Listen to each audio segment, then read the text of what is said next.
Welcome in, everybody, to a Football Friday edition of Birds 365 here on JAKIB Sports. I'm your host, Zander Krause. That's my co-host, Johnny Mack, John McMullen. 15 days of training camp practice done and dusted. 2 joint practices with the Cleveland Browns done and dusted. Johnny Mack, how you doing on this Football Friday morning? Doing well. Joint practice is over. We got a preseason game we got to get through, and then last week of training camp and the all-important third preseason game against the New York Football Jets at MetLife Stadium. Get out of there healthy, by the way. No doubt about it. How many more practices do they have here, John? It can't be that many with the 2 games.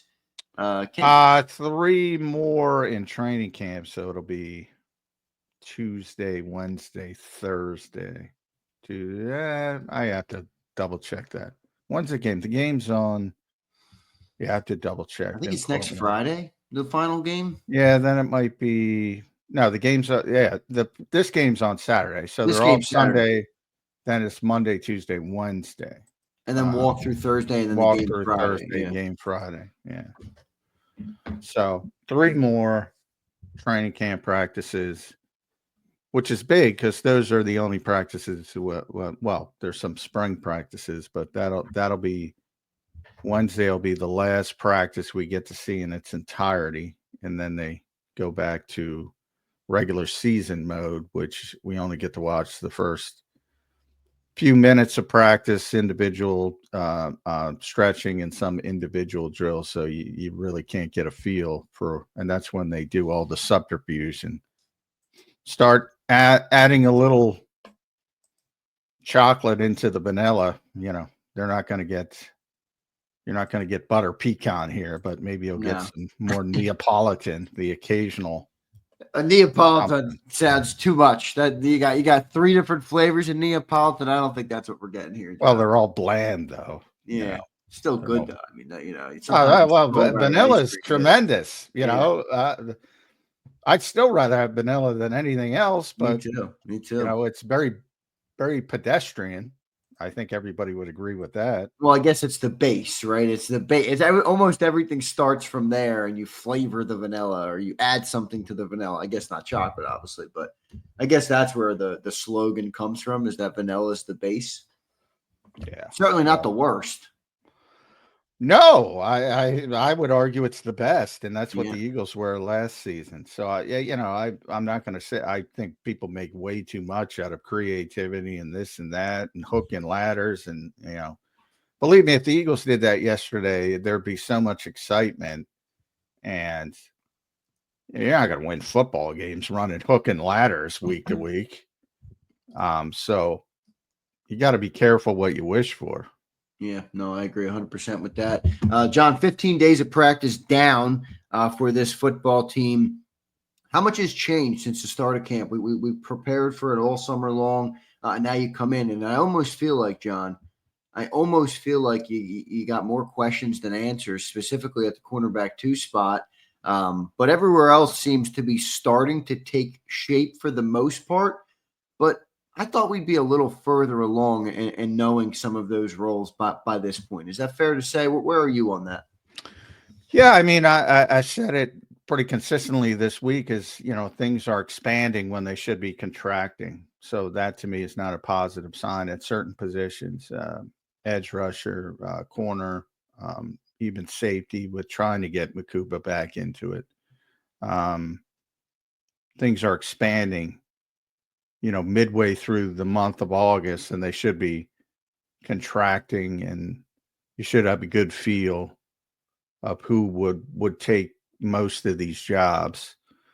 And really, you don't have that, especially, on the offense you do, but it's the only concern on offense is Landon Dickerson, will he be ready for week 1? And if he's not, he'll be ready early in the season. And how do you get through that? My thought is, Brett Toth has gotten the snaps. My thought is if Landon's unable to go week 1, it'll be Darian Kennard, but he's got to finish that. He's got to prove he can handle reps on the left side.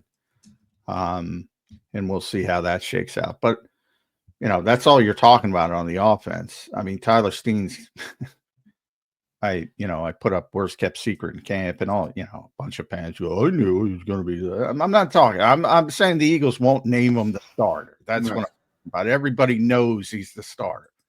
That's what I'm talking about. He's taking every damn first team rep at right guard. There are a couple, I think 2, where he might have been taking a leak or something, and Matt Pryor came in earlier in camp, but he's been there the entire time, and done a solid job. Morrow's giving him fits, but Morrow gives everybody fits. And I think he did a good job against Cleveland, especially in the run stuff, which the Eagles are going to be a run heavy team again. So definitely he's more issues pass protection than run blocking. So, but if you're complaining about Tyler Steen, look around at the rest of the league and see. I gained a lot of optimism on Tyler. I mean, listening to Lane Johnson and just what I saw obviously is not much, and it's a preseason game, but I think he's one that's really showed maybe he's ready for the increased role, as compared to Sidney might be in the lead for the job, but I haven't really seen anything to make me comfortable there. I mean, I think Steen has actually done some things this training camp. Well, I think it's easier for most people to evaluate defensive backs than offensive linemen. That's fair. I still have concerns about Steen. He has struggled as a pass protector. And interior pressure is the quickest way to upset the quarterback. So still got to see how it works out. But, I do give Stoutland the benefit of the doubt, and he seems to think this is the way to go, and he hasn't wavered at all. So that to me is the biggest, check mark in his column. But, I think they also have good depth. And I've said if it turns into an Isaac Seumalo situation, and by that I mean when Isaac was first the starter, he got benched after 4 or 5 games because he didn't perform. And then he was able to bounce back and become a very good player eventually. Right. So I think he's there for week 1, and it's, if he plays well, he'll keep the job. Yeah, we'll say Tyler Steen doing some good things. Obviously, a lot of questions at the cornerback spot. We'll continue to talk about them. John, before we get into some of the position battles, some of the things kind of we've talked about over and over again, but obviously we'll have to continue to talk about them until we get some clarity there. But I do want to talk about some second-year players, John.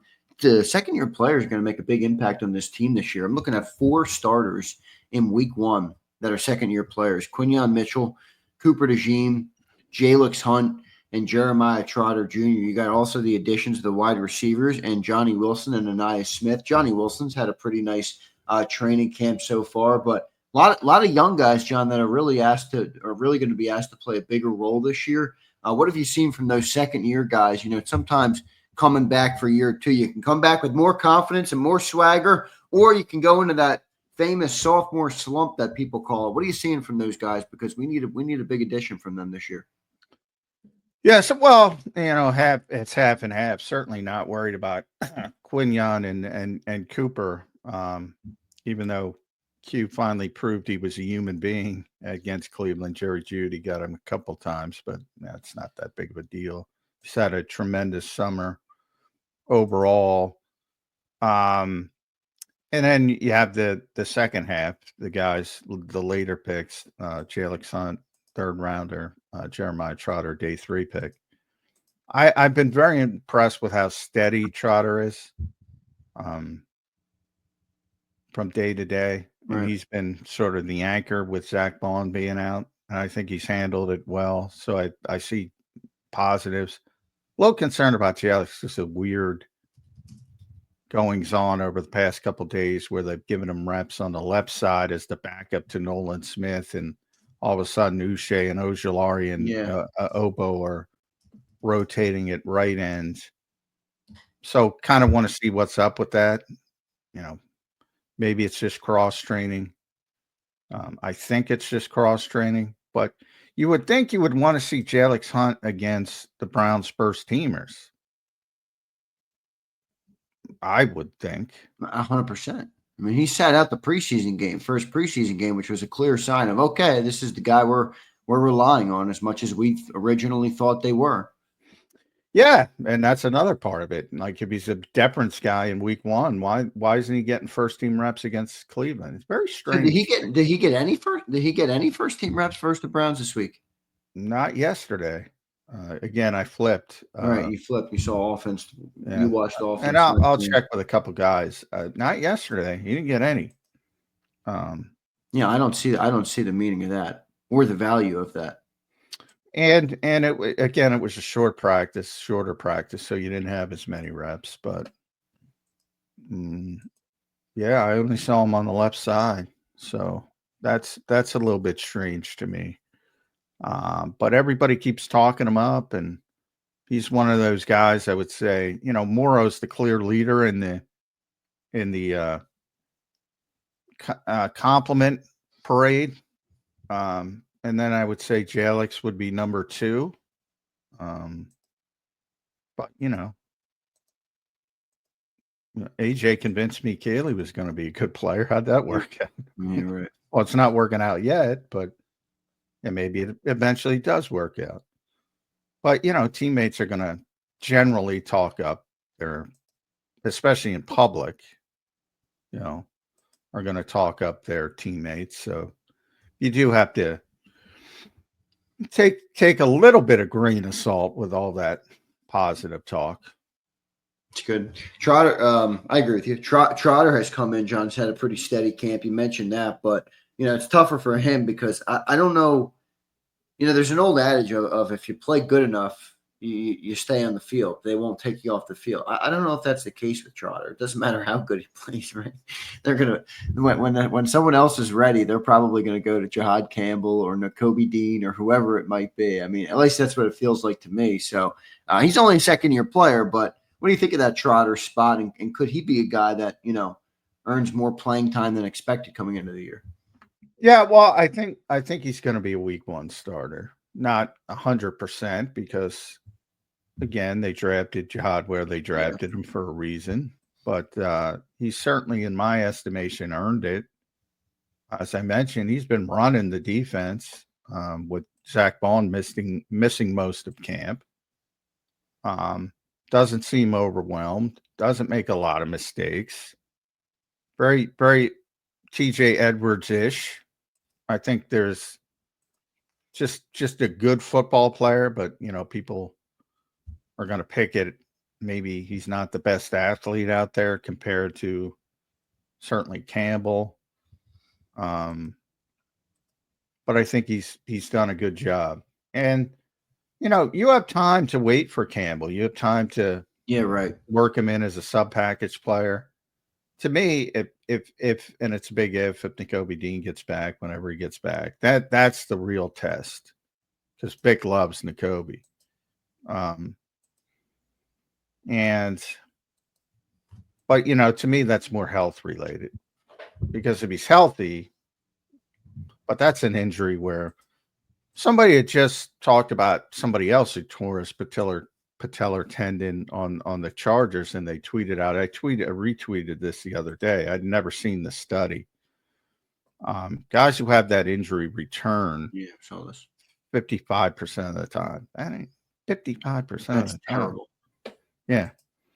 Yeah, Dr. Chow mentioned that on the interview he did this week with Dan Silly on the National Football Show, because Dan, after talking about obviously Landon Dickerson, he did ask him some questions on Nakobe Dean, and that definitely made me raise my eyebrows. Yeah.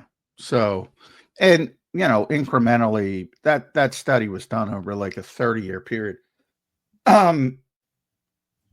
Through that entire time, there's been significant advancements. And I'm sure if you limited that to the last 10 years, that number goes up. But still, it's a very, very serious injury. So you have to, that's a wait and see thing. We'll see what ends up happening there, John, with these guys. Are you concerned about the Jalix Hunt thing you mentioned, or it's just something to monitor at this point? Well, it's just something to monitor at this point. I mean, I'm concerned about the group as a whole. but I think he'll be the starter because Yeah, I just don't know how he goes from deference player in preseason game 1 to not getting a first team rep in the really the most significant period to actually get first team reps for players who aren't going to play in the preseason. well, I If he's should correct. and I should mention he did mix in. I should clarify he did mix in on the first team. I leapt in to spell Nolan. Okay. So he did get not a lot, but when Nolan came out, he would be with the first team, but he didn't take any first team reps on the right side, which struck me as strange because that's going to be his position. And I do think it is going to be his position, because I just don't think the other guys are good enough. Right. So they're going to lean towards the guy that they think has the significant upside. So that one to me is more just something to monitor than, Ringo's who seems to have, gotten, I don't want to say benching in practice, but somebody said that yesterday. Well, you started with it, John. It wasn't them that started that. Well, did I say benching? That You because that's said bad on me. it's a soft. Well, you didn't get I think first you used and second soft team. benching. Yeah, You did yeah. say benching though. All right. Well, that's my Well, you fault. just said I don't know if you can get benched in practice, but Yeah. he didn't get any reps. Yeah, it wasn't a positive sign by any stretch for Kaylee. That's brutal for Ringo. No first team reps in joint practice, which is again an important period of time before the season starts. Yeah, and that's the first day he didn't get any. So 14 days. So day 1, we all come in expecting Ringo to go and win the job. Day 1, he's splitting first team reps, and then by day 15, he's gotten 0 first. He's going the wrong way. All right, this is an objective. Yeah, truth. yeah. Well, I said it's expanding when it should be contracting, and that happened when they made the trade for Bennett, Ja'Cory Bennett. You knew they were going to try to get him up to speed and give him an opportunity. And that's been the case. And I'm sure they'll both play in the preseason game. They're guys who have to play. So still time to work it out. But if Vic is being completely honest, I'm sure he would tell you that, yeah, you would hope somebody would have seized the job, and nobody seized the job. That's why Ja'Cory Bennett's here. Let's go into that position now, Johnny Mac. We talked about some of the second-year players coming in. We'll talk about some of the rookies coming in, but I do want to talk about that cornerback position. We'll keep it right there on Keely Ringo just for a second. What are you seeing from him in camp, John? You keep saying that he doesn't close out plays. Well, what does he have to do to get to a point where Vic is more comfortable? I mean, if he's there, that's half the battle. I mean, maybe more than that. I mean, you got, being there is a hard thing to do. If he's there, but he's just not closing, is it fundamentals? Is it just polish on the game? Is it something that you think can be learned, or is it something that probably can't be learned? Some things are harder to develop over time. What are you seeing with Ringo that's gotten him after 15 practices now completely off the field? Well, I think, I'll defer to Vic there, because I asked him the question, and he, specifically about the chase play from the preseason game. And he wasn't upset with him about giving up the reception, because, that might be the best receiver in football.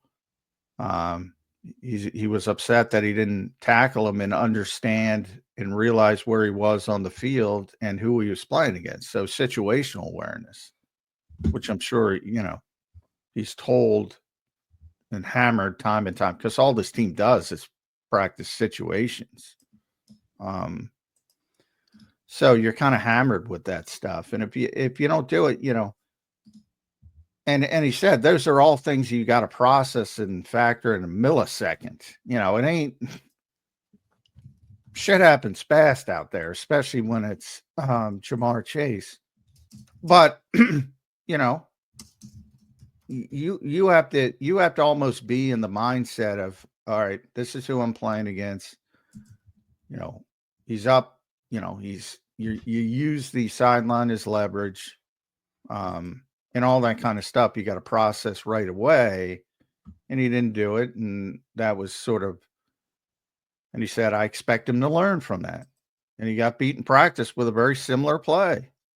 And that's when he got soft B word. Right. Soft benched. Because, that was Vic's exact quote was, I expect him to learn from that. And I expect him to improve from that.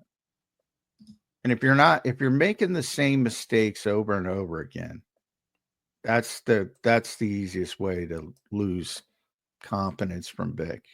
You can make mistakes, but don't do the same thing over and over again. Right. So I think that's what's going on there. But the other guys are not clearly, I don't think Adoree Jackson is the type of player he wants out there, but he's also clearly. Before we get to them, though, wait, Ringo didn't play any first team reps in the second joint practice. And just to recap the first joint practice, he didn't have a very good day in that first joint practice, did he? No, he didn't. And that was, that's part of it as well. Yeah. So, I mean, it just feels like everything you don't want to hear, you're hearing right now with him. Yeah. But he was getting first team reps in the first practice. So, and he actually got the first rep. So he closed the gap in the all important first rep category. He was actually the starter in practice. And then, the first team yesterday was Q and Adoree, and the second team was Jacorian Bennett and Mac McWilliams going back outside. Yeah. And then eventually, which Eli Ricks as well, eventually Ringo and Eli mixed in with the second team for at least one period that I saw. So, could be wanting to light a fire under him, say, look, this is not going well. I'm sure he's heard that behind the scenes, but yeah. Last minute effort to light a fire. I'm not buying into that. Talk about Adoree Jackson, John. Probably at this point, the front runner for the position. I guess the positive of him is that he brings experience and maybe a little bit more consistency. What are you seeing from Adoree Jackson? And if he is the guy, if he does end up being the guy, how big of a problem is that going to be for the Eagles, or not a problem? I think Vic will be able to mask it to a certain degree. I don't think it's going to be a huge issue because he is a smart player, is a savvy player. That's why I'd start him week one. Right. Knows how to play, as you always say. Yeah. Not what he once was, but he'll give up some catches, but he'll understand situations better, certainly. So, but there's probably a limited upside to that at this point. So that factors in as well. I mean, I think they want to get Bennett up to speed, but because he's obviously got talent. But then again, so does Ringo. He can run. They want somebody who can run. He's really fast. But he's only been here for a week, getting thrown into the deep end of the pool, but he has not looked good. No. And he didn't play much. He played more than Ringo in Vegas, but he didn't play much. And he's got that shoulder issue as well. Yeah. Have you seen his missed tackle percentage too? Yeah, he's not a tackler. That's another Ringo. The one thing Ringo could do is run support, so that might factor into it. Yeah. By no means would I put the period on Gailey Ringo. I do think they're trying to wake him up and shake him. He's a very quiet guy, very reserved guy. I do think they're trying to shake him up. Like when I talk about what happened at practice yesterday, like Mac McWilliams isn't going to be the backup outside corner on this team. It's going to be Ringo. If he doesn't win the starting job, it might be a Jackson, a Bennett, vice versa. It's going to be that guy. And, even Eli Ricks, if they decide deeper down the depth chart, what they want, because the concern with Eli is obviously he's not fast for a typical NFL corner. Have they lined any of these three, Akili, Adoree, Jakorian? Have they? Basically, what I'm asking is, which one of them is most equipped to handle Quinion traveling with the best receiver? In other words, which one of them is most equipped to handle both sides? Adoree. Yeah. It's going to be Adoree then.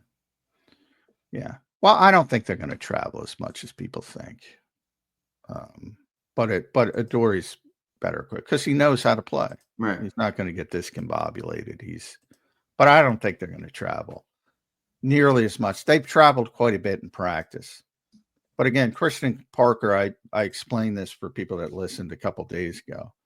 He explained they're only going to do it with stagnant offenses. Well, there's not too many offenses as stagnant as the Eagles. The Eagles play generally, they're going to have an X and a Z and a slot guy, and he's not going to move into the slot. So if you start talking about CD Lamb week 1 or whenever they play Jefferson, guys who move into the slot, he's not going to travel with them because you're not going to upset that apple cart. So it's got to be teams that really have a receiver that only plays X or Z and he can move side to side. Then they might do it. But most of the big time receivers, move into the slot. And when that happens, they're not going to travel. So the idea of the traveling quarterback that follows a receiver no matter where he goes, it's not what the Eagles are going to do. Right. We'll see how it all shakes out. This position battle is, in my opinion, getting ugly. And we have seen no evidence, right, John, that they want Cooper DeJean on the. I keep getting that comment, guys. It's time to put Cooper on the outside. I happen to agree with those comments. All right, I happen to agree. If what I'm hearing, all right, is how it's going to play out, I'm ready to put Coop on the outside at least sometimes. It doesn't seem like that's what they're looking to do though. Well, there's 3 more training camp practices. I guess they could be waiting till we get kicked out to try it. Look, if it gets desperate, desperate things require desperate measures. I do think Vic thinks he can do it. But I think he thinks he's a better safety and can have a more impact on the game as a safety. Right. And he's not taken one snap as an outside corner in training camp. Well, yeah, which tells you the answer. They're not, as of now, unless desperation calls. They're not. That's not the plan. Yeah. Yes. Correct. Brutal. Jakorian Bennett, Adoree Jackson, meh. Keely Ringo trending downward. We got a problem at CB2, everybody. John, let's keep rolling. Safety position. Makuba got some reps again. He's back on the football field. Sidney Brown's kind of the leader in that clubhouse. What are you feeling? What's your confidence level in that position? That's one of the spots where I think, we talked about coming into camp, and I think after 15 days, you feel like Sidney's going to be the starter, but I can't necessarily say he's inspired a whole lot of confidence. Maybe I just have to see it on the football field in a game setting. What have you seen from him through camp? Yeah, I think he's been fine. I think Sidney is as advertised, very good going downhill, very good in short areas, very physical. And then you question how he can hold up in space. So I would say as advertised. I could see this being a piecemeal type thing. It's already going to be a piecemeal type thing because they're going to play Cooper at safety and base, which of course is my pet peeve because base they play 160 times in the season last year. Yeah. So why is it called? Well, that changed this year. No, because that has to do if you're playing 11 on offense, they're not going to be in base. Exactly. So that has to do with the personnel on the offensive side. And most teams just don't play. Some teams, but so you'll see little uptick in games here or there when the Eagles are in base. But there will be games when they might be in their base scheme 5 times. That's how little some teams play those personnel groupings. So it'll vary a little bit from week to week, but it won't be a ton of snaps. So they're already piecemealing it from that. But I think they could go even farther and say, Well, 20 to 20, maybe, especially as you get into the season, maybe it's Drew Makuba because he's the coverage guy who can play in space. And then if you're inside the 20s, either backed up or in the red zone, here comes Sydney. I could see that developing. Yeah, right. That's not necessarily what I would want, and certainly what Vic would want. But and do you want to have that much movement? Do you have three guys playing next to Reed Blankenship? So I would say it's a long shot, but if you want to get, Makuba's a better coverage player and Sydney's a better, more physical box run sport. If you want to utilize each of them the best way, maybe that's the way to go about it.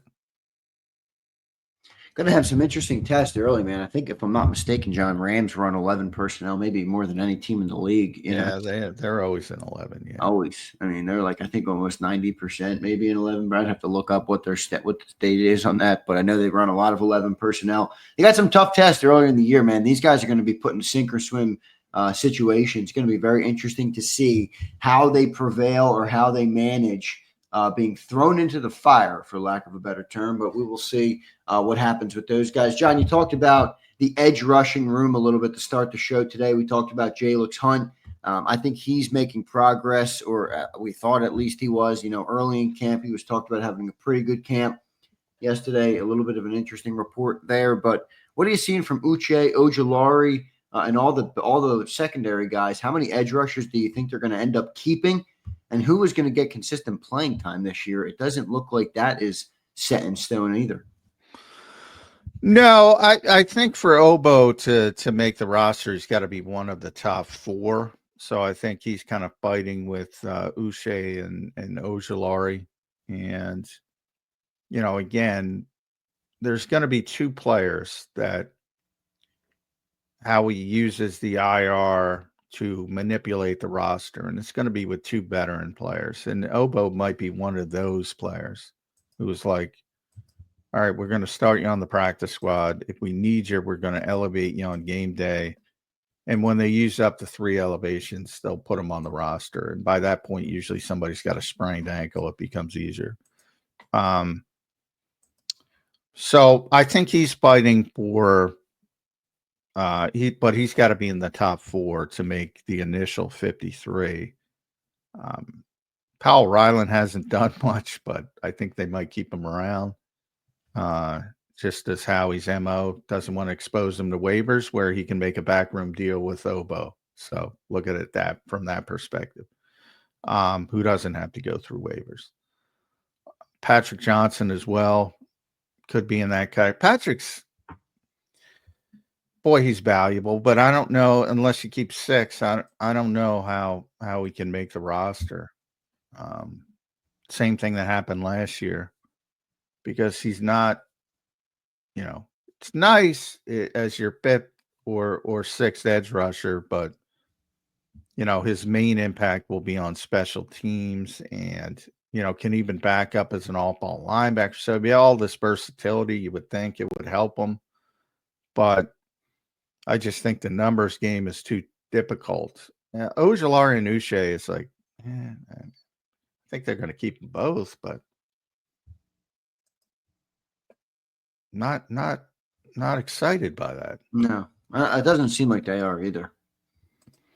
But I mean, look, you said it when they did it, John. You said it months ago. These are Temu signings. You literally said that the day it happened, and we've been talking about it all offseason. Well, because they have somewhat big names, I think people got excited about it. And if you see it day after day, it's it's not. You're not having the next Zach Baun. You're not. They're not those guys. But can they handle rotational roles?